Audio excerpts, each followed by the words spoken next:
Jeremias capítulo 23, versículo de número 5 e versículo de número 6, vai dizer assim a palavra: Eis que vem dias, diz o Senhor, em que levantarei Davi, um renovo justo, sendo rei, reinará e prosperará, e praticará o juízo e a justiça na terra.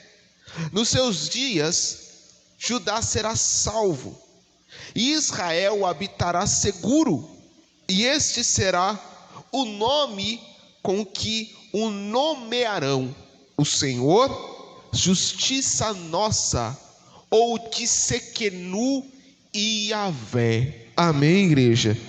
Diga assim: o Senhor é salvação, mas o Senhor é justiça. Amém? Você crê na palavra do Senhor Jesus? Sim ou não? Quem crê que essa é a palavra do Senhor? Então aplauda bem forte a ela nessa manhã, em nome de Jesus. Glória a Deus por esta palavra, Senhor.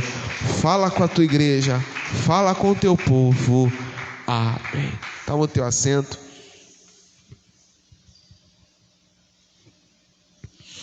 Bom, como nós começamos a ver neste domingo, tentar entender um pouco quem é este Cristo. Cristo não é somente apenas mais um que é enviado por Deus, que é enviado por aquele que está sentado no alto e sublime trono. Este Cristo, o nosso Messias, o ungido de Deus, ele é o próprio Deus, ele é o próprio Senhor. Ele é enviado, mas é ele que envia. O Pai envia o Filho respeita o Pai, mas o Filho e o Pai são um. Nós vimos isso no domingo.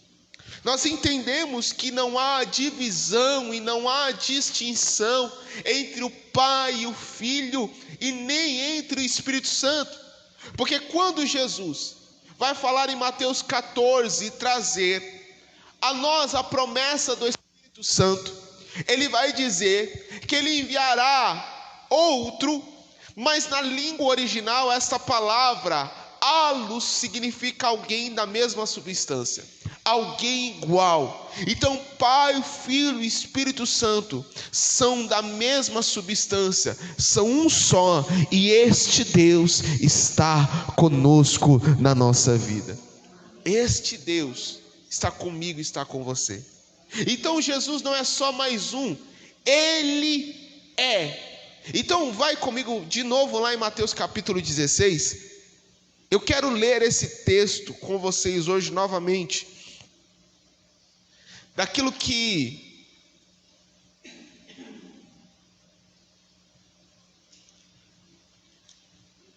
nós já começamos a ver no domingo. Vamos ver novamente hoje, Mateus capítulo 16, a partir do versículo de número 15.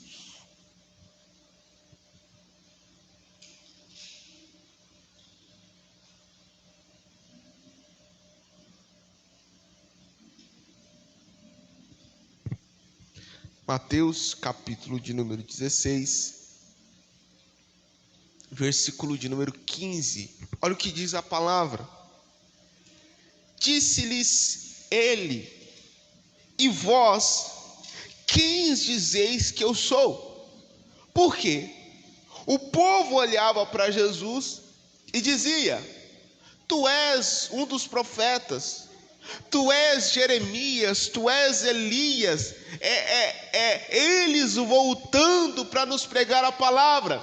Jesus olha para os seus discípulos e diz: quem vocês dizem que eu sou? Aí olha no versículo de número 16: e Simão Pedro respondendo disse: tu és o Cristo, o Filho do Deus vivo. Preste atenção. Jesus, ele pergunta aos discípulos o que as pessoas dizem que ele é. Mas Jesus não se preocupa com o que as outras pessoas dizem que ele é. A preocupação de Jesus é em saber o que os seus discípulos sabem sobre ele. O que a gente precisa entender nessa manhã é: Jesus se preocupa em saber quem você acha que ele é. Porque se Jesus para você é só um profeta, você não tem toda a revelação. Você não sabe realmente quem esse Jesus é na nossa vida. Jesus, ele convoca os seus discípulos que estão andando, caminhando, estão ouvindo a sua palavra, estão aprendendo, e ele pergunta: desde que vocês estão me ouvindo, desde quando a gente se juntou, quem vocês dizem que eu sou? E Pedro testifica: tu és o Cristo, o Filho do Deus vivo. Essa é a pergunta para mim e para você nessa manhã. Quem é Jesus para você? Jesus não pode ser só um profeta. Jesus na tua vida não pode ser só aquele que na hora que você precisa, você ora. Jesus não pode ser para você aquele que na hora que complica, você clama o nome dele. Porque isso não é ser Deus, isso daí é só um quebra-galho. Jesus precisa ser o Cristo na sua vida, aquele que tem todo o poder e toda a autoridade sobre você, aquele que veio para te revelar o Pai. Cristo vem para nos revelar o Pai. Por isso que na oração do Pai Nosso ele fala o quê? A oração que ele nos ensina, ele diz: Pai Nosso. O Pai era só dele, mas ele vai dizer: não, o Pai é nosso. Então ele nos ensina, ele nos revela a Deus. Eu disse isso um pouco no domingo, e eu quero reafirmar: Jesus é a palavra viva. Quando nós lemos as Escrituras, entendendo quem é Jesus, nós entendemos que ele é a palavra viva, ele é a palavra encarnada, ele dá vida à Bíblia, ele dá vida ao texto, ele dá vida àquilo que nós fazemos. Domingo nós vamos estar falando sobre graça aqui na igreja.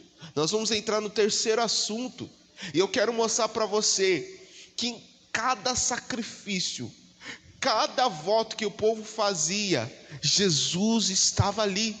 Só que era só o texto, era só o ritual. Mas quando Jesus se revela, há uma clareza. Então até o que nós fazemos na igreja, se Cristo está no nosso meio, ele traz clareza e não escuridão. Ele traz claridade ao que fazemos. Nós entendemos por que estamos aqui, nós entendemos por que fazemos o que fazemos, e entendemos que tudo é por Ele, para Ele, e sempre foi por causa do nosso Deus. Todas as coisas são por Ele. Então, quem Jesus é? Ele é o Cristo, Filho do Deus vivo. Ele é ungido, ele não é só mais ungido, ele é o ungido. Essa expressão, o Filho, o Cristo, o ungido, denota, ele é único. Ele é único. Se você ler a palavra de Deus, você vai ver tipificações de Cristo. O que é isso? São personagens que trazem uma figura ilustrativa de Jesus, do Cristo. Abraão e Isaque é a tipificação do pai e do filho. É o pai entregando o filho inocente para ser sacrificado. É um tipo, é uma anunciação, é um sinal, é algo que nos mostra Jesus e o Pai. Amém? Só que nenhum deles era o Cristo, apenas simbolizavam o Cristo. É a mesma coisa de Melquisedeque, sacerdote do Deus Altíssimo. O texto de Hebreus diz: não tinha linhagem, não tinha família, ninguém sabia de onde ele veio, mas ele veio e trouxe para Abraão pão e vinho. A mesma coisa de Jesus. O próprio Jesus é dito no livro de Hebreus: ele é sacerdote da ordem de Melquisedeque. ele não veio de lugar nenhum. Ele não foi criado, ele é Deus, mas ele é aquele que é o sacerdote do Deus Altíssimo. Ele traz a nós aquilo que vem de Deus, e ele sacrifica para que Deus se agrade de nós. Então a gente precisa entender que ele não é só mais um, ele é o Cristo, ele é o ungido, ele é o Filho do Deus Altíssimo. Esse é o nosso Deus, o nosso Senhor. E ele mesmo vai dizer isso. Abre comigo o livro de João, capítulo de número 8. Evangelho de João, capítulo de número 8.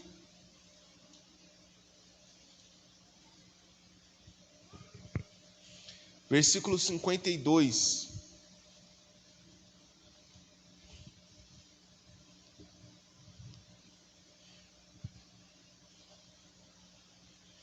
João, capítulo de número 8, versículo de número 52. Os fariseus ouviam Jesus dizendo certas coisas, e eles ficavam indignados, eles ficavam afrontados. E não tem nada pior, irmãos, do que... Porque é ruim, irmãos, é ruim você não conhecer a Deus, não servir a Deus e não conhecer a Deus. Amém? Quando a gente estava no mundo, a gente não conhecia Deus, então não entendia as coisas de Deus. O pior é a gente estar na igreja, ouvir a palavra, ler a Bíblia, participar dos cultos e mesmo assim não conseguir entender Deus. E eu digo entender no sentido de ele trazendo a nós a sua revelação, a sua clareza.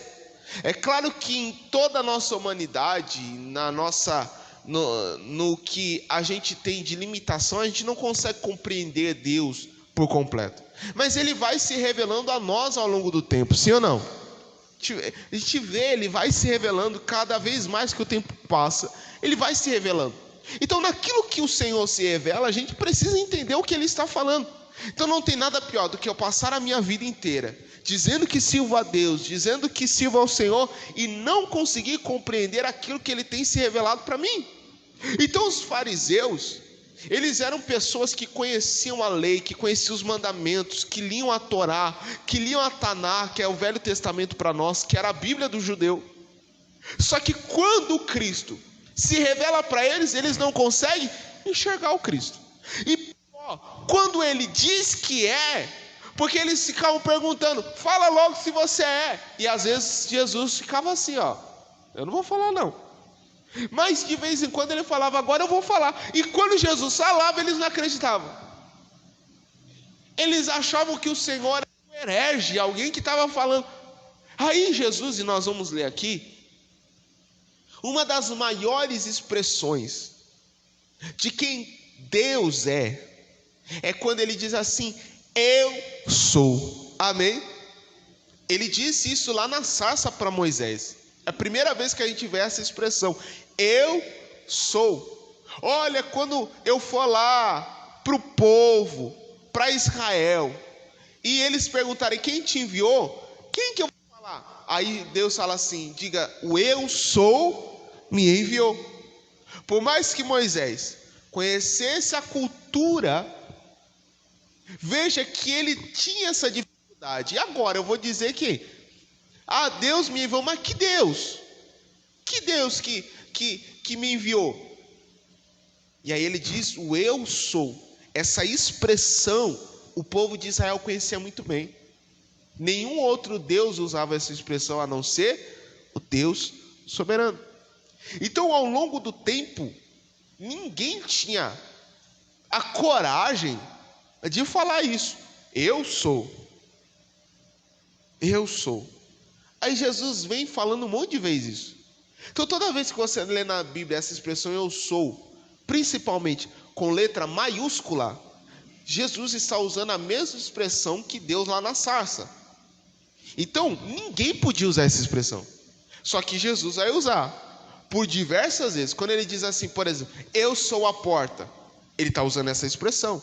Eu sou o caminho, a verdade e a vida. Ele está usando essa expressão de Deus, que ninguém usava. Então, quando eles ouviam isso, todo mundo ficava desesperado. Esse cara é um maluco. Como é que ele está usando essa expressão? Como é que ele está dizendo que ele é o eu sou?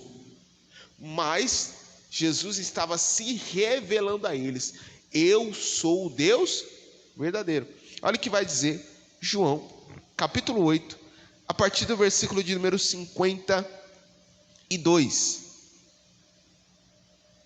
Diz assim: disse-lhes, pois, os judeus: agora conhecemos que tens demônio. Morreu Abraão e os profetas, e tu dizes: se alguém guardar a minha palavra, nunca provará a morte. Versículo 53. És tu maior do que Abraão, o nosso pai, que morreu? E também os profetas morreram. Quem tu fazes tu ser? Jesus respondeu: se eu me glorifico a mim mesmo, a minha glória não é nada. Quem me glorifica é meu Pai, o qual dizeis que é o vosso Deus, e vós não o conheceis, mas eu conheço. E se disser que não conheço, serei mentiroso, como vocês. Mas conheço-o e guardo a sua palavra. Abraão, vosso pai, exultou por ver o meu dia, e viu e alegrou-se. Disseram-lhe, pois, os judeus: ainda nem tens 50 anos e viste Abraão? Disse-lhe Jesus: em verdade vos digo, que antes que Abraão existisse, eu sou. Olha o que Jesus está dizendo. Duas coisas são importantes nesse texto. Três coisas são importantes. Primeiro, Jesus está deixando claro: vocês não sabem quem eu sou, porque vocês dizem que servem a Deus, mas não servem. Vocês dizem que conhecem a Deus, mas não conhecem. Porque se vocês conhecessem a Deus, vocês conheceriam a mim. Porque eu conheço o Pai me conhece. Se vocês conhecessem o Pai, vocês me conheceriam. Agora eu acho tão lindo quando Jesus diz assim: se eu falar que eu não conheço o Pai, eu estou mentindo, eu vou ser igual a vocês. Então Jesus está dizendo assim: eu não posso dizer outra coisa. Essa é a verdade. Eu sou assim. Eu sou conhecido do Pai. Eu sou o Filho de Deus. Eu não posso dizer outra coisa. Se vocês não acreditam, a culpa não é minha. Eu sou isso. Então, se eu mentir, eu vou ser igual vocês. Aí ele vai dizer o seguinte: Abraão viu o meu dia e se alegrou por ele. Você imagina esse Abraão sentado com Deus vivo, com Deus Altíssimo, e Deus contando para ele o seu plano. Olha, eu vou enviar meu filho, ele vai redimir a terra, ele vai salvar a humanidade. Deus mostrou a Abraão o que Jesus faria nessa terra, e Abraão se alegrou. Então Jesus, é aqui nessa história que Jesus vai chamar os fariseus de filhos do diabo, porque vocês são mentirosos igual o diabo é o pai de vocês, não Deus. Vocês dizem que Abraão é seu pai, mas vocês não me conhecem. Abraão viu meu dia e se alegrou por ele. Então, mais uma vez, se eu sou discípulo de Cristo, se eu sirvo a Cristo, eu preciso conhecê-lo, entendê-lo, que ele é Deus, que ele é o eu sou. Aí então ele termina dizendo: antes que Abraão existisse, eu sou. Aí olha como vai terminar o versículo de número 59. Então pegaram as pedras para lhe atirarem. Jesus se revela a eles quem ele é, e eles têm pedras nas mãos. O que você veio trazer para Jesus hoje? Porque, irmãos, Cristo é revelação. E Jesus, ele deixa claro assim: eu quero que vocês me conheçam como está nas Escrituras. Veja bem, Jesus, ele é o que ele é. Só que quando Jesus se revela a nós, diz mais sobre nós do que sobre ele. Porque ele não muda. O que eu tenho na minha mão quando Jesus se revela a mim? Porque qual é o problema? Muitas são as visões de quem é Jesus. Você vê que em cada canto Jesus é de um jeito, sim ou não? Cada canto Jesus é de um jeito. Não, Jesus é assim. É maravilhoso que tem lugar que Jesus é amor e tem lugar que Jesus é ódio. Que Jesus é isso, que Jesus é aquilo. Só que Jesus tem a sua revelação. Como eu sei que eu sou alguém que entende quem é Cristo? Quando ele se revela a mim, eu tenho o que na minha mão? Pedras? Eu sou alguém que não entendeu quem é Cristo. Se eu fico indignado quando eu ouço a palavra revelada para mim e falo, não, eu não aceito isso. Eu sou como esses fariseus. Eu tenho pedras nas minhas mãos. Agora, aquele que é verdadeiro discípulo do Senhor, ele não tem pedra. Ele tem a palavra de Deus na sua vida. Ele compreende, ele entende e ele exerce aquilo que ele aprendeu de Cristo Jesus. Amém? Então Jesus se revela. Ele é o Deus tremendo e o Deus poderoso. E é esse Deus que é o Deus que diz a nós, que diz ao seu povo, que cuida de nós, que é justiça, que é juízo, que é poder e glória e misericórdia. Deus é tudo isso. Deus, ele contempla tudo que nós precisamos. Deus contempla tudo aquilo que nós necessitamos. Quando nós vamos no Salmo de número 121, vai comigo? Salmo de número 121.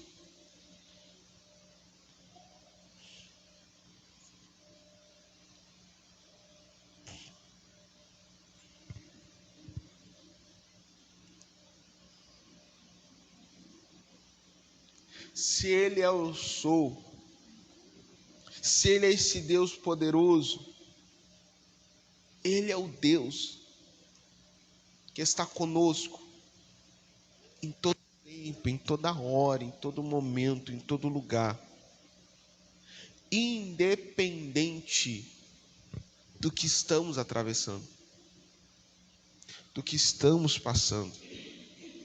Veja que quando Jesus veio com os seus discípulos, Jesus não estava com os discípulos apenas no Monte das Bem-aventuranças, nem somente na multiplicação dos pães.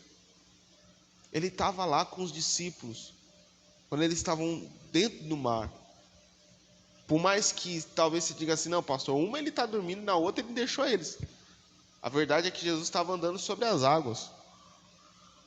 E fala para mim, irmãos, o que é mais rápido, andar de barco ou sair andando sobre as águas?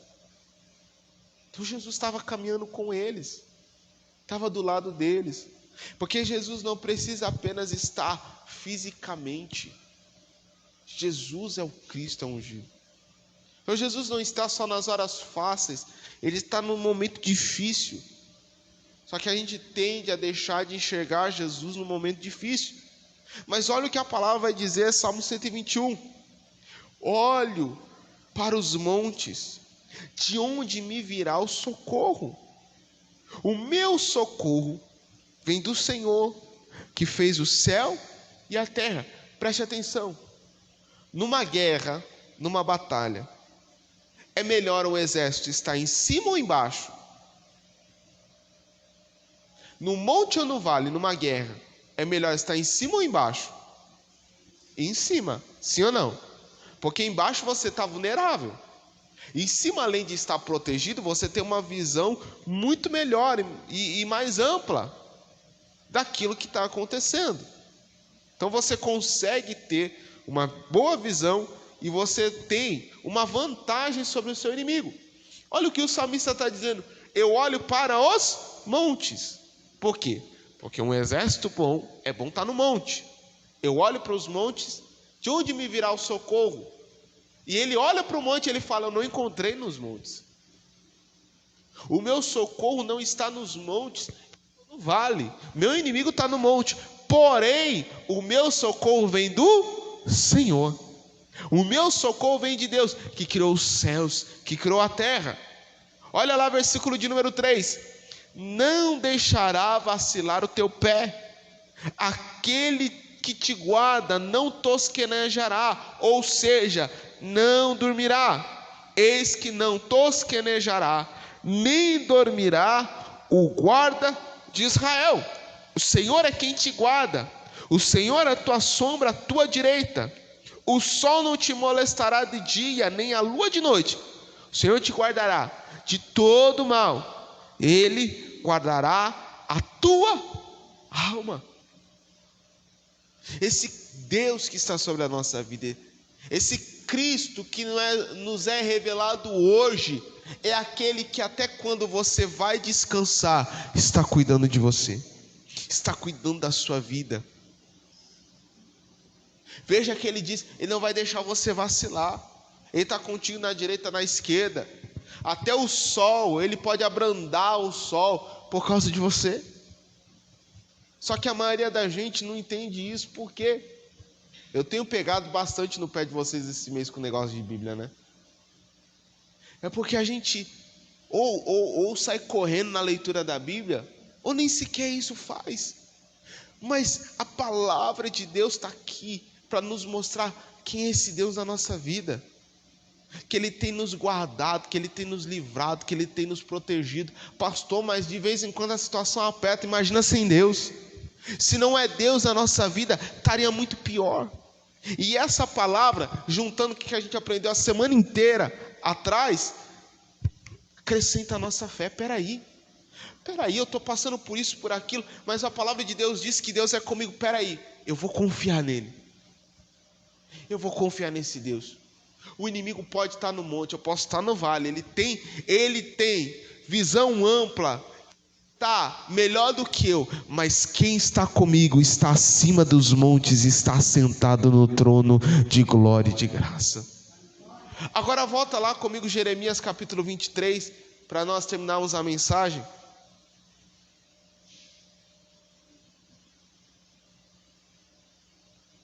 Jeremias capítulo de número 23. Porque talvez com tudo isso que a gente está ouvindo, e eu acho que praticamente todos vocês têm acompanhado o que tem acontecido em Israel, sim ou não? Aquela barbaridade que não é desde os dias de hoje, irmãos. O povo de Israel sempre sofreu, sempre foi perseguido. Agora, convenhamos que ser perseguido por pessoas que querem te destruir é algo normal, sim ou não? Ser destruído por alguém que não vai com a sua cara, que não gosta de você, que, sei lá, enfim, até vai. Mas você já pensou ser perseguido pela tua família? Você já conseguiu pensar nisso? Teu irmão e o teu irmão te perseguir, querer te matar? É uma coisa que na maioria das vezes é impensado. Tem situações que a gente vê acontecer. Essa guerra, e eu já expliquei, não foi uma ou duas vezes aqui na igreja, mas sempre quando surgem essas coisas eu gosto de explicar de novo. Essa guerra de Israel, ou melhor, da Palestina contra Israel, não é de agora. Tanto esse grupo terrorista do Hamas tem um porquê. E o porquê é pior do que qualquer coisa. A Palestina hoje, e um desses grandes países hoje é o Irã, a Palestina, ela é constituída dos filhos de Ismael. Vocês lembram de quem Ismael é filho? De Abraão, sim ou não? Com Agar. E Abraão era pai de quem também? Qual era o nome do filho de Abraão? Que foi sacrificado. Ou melhor, que Deus pediu sacrifício, mas não deixou acontecer. Isaac, sim ou não? Então Isaac e Ismael são o quê? Irmãos. São irmãos. Então essa guerra vem dali, de duas nações que são irmãs de sangue. De sangue. Aí talvez você diga assim, pastor, mas também, puxa vida, tudo que aconteceu com Abraão, né? Abraão expulsou. Mas vocês já leram o texto que Deus fez com Ismael? Quando ele estava lá no deserto para morrer, Deus enviou o anjo dele para falar com Agar, falou: Agar, do teu filho ele vai ser um grande guerreiro, um grande homem, e dele vão sair 12 príncipes. Parece alguma coisa para você? Quantas tribos tinha Israel? 12. Dele vão sair 12 príncipes, e ele vai ser uma grande nação. Tanto que é gigante. Tanto que, se você olhar no mapa do Oriente Médio e você vê o tamanho da Palestina e dos países do Oriente Médio, e você vê Israel, parece que Deus tem uma aliança com os ismaelitas e não com o povo de Israel. Porque tem país da Palestina que é 3 vezes maior que Israel. Aí você vai ver a história, irmãos, e essa não é a primeira vez que o povo de Israel é perseguido. Mas não é a primeira vez na nossa era moderna que a Palestina tenta fazer o que está fazendo. Essa é a pior vez. O negócio está pegando fogo, mas não é a primeira vez que eles tentaram. Sabe o que é pior? Todas as vezes que eles tentaram invadir e destruir Israel, Israel sempre quis fazer um acordo com eles. Falar assim: a gente dá terra para vocês, vocês vão ser uma nação. Só que eles não querem, eles querem Israel. O negócio deles é: a gente quer o que é de vocês. E como eles não conseguem, eles fazem o que eles estão fazendo. Só que qual é o problema? A gente vê um negócio desse e a gente fala: puxa vida, mas se nem Israel está conseguindo se livrar do negócio, imagina eu. Se o povo de Israel que tem aliança está sofrendo tudo isso, imagina a gente que entrou, como eu brinquei no domingo, a gente entrou na rabeira. A porta estava fechando e a gente entrou. A gente entrou nessa aliança aí com a porta fechando. Só que qual é o problema? Quando a gente vê o cenário, a gente não vê o todo. E aí, Jeremias capítulo de número 23, que a gente leu lá no começo, olha o que vai dizer. Isso é uma palavra não só para o povo de Israel, é para mim e para você. Porque eu tenho certeza, irmãos, certeza absoluta, que com tudo aquilo que está acontecendo, eu tenho certeza que judeus, que por mais que ainda não acreditam em Cristo, mas que conhecem a Deus, e muitos deles que hoje já são conhecedores de que Cristo é o Messias, provavelmente muitos deles conhecem esse texto de Jeremias 23. Eles sabem qual é a promessa de Deus. Olha o que vai dizer, Jeremias 23, versículo 5. Eis que vem dias, diz o Senhor, em que levantarei a Davi um renovo justo, sendo rei, reinará e prosperará e praticará juízo e justiça na terra.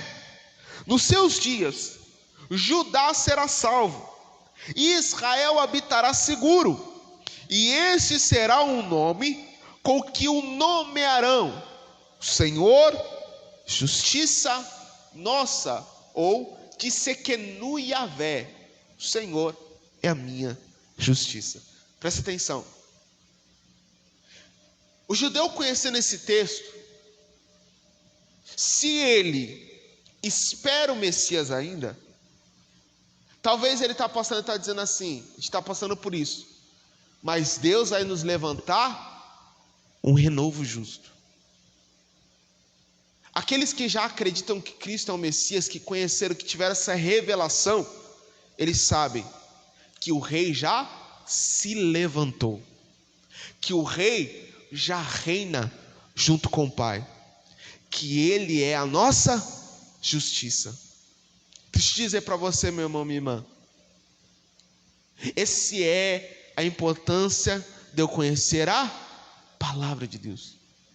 Porque se eu não conheço a palavra de Deus, eu passo por situações complicadas na minha vida, e o diabo aproveita disso para dizer assim: cadê o teu Deus? Cadê o Cristo que você serve?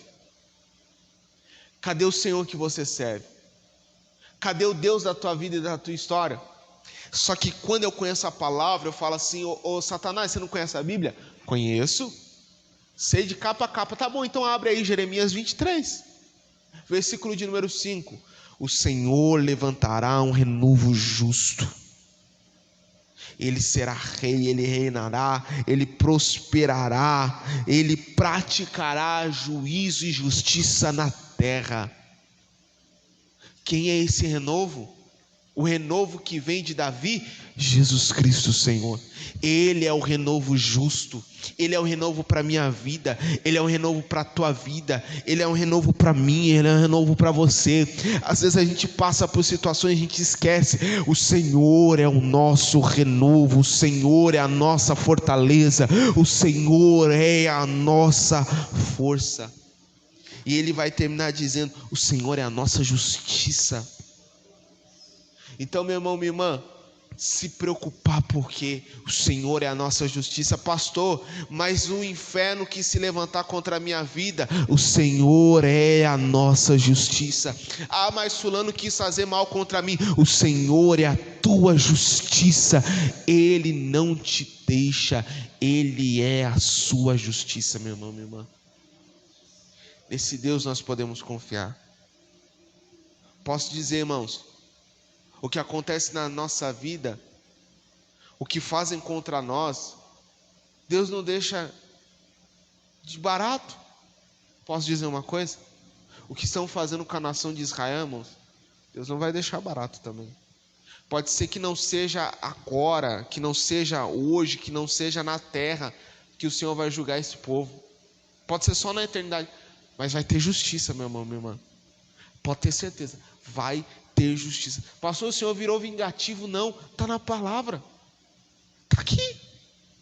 Antes dessa promessa ser para nós, é para o povo de Israel. Você quer que eu vou contra a palavra? O Senhor está dizendo: o Senhor será a justiça.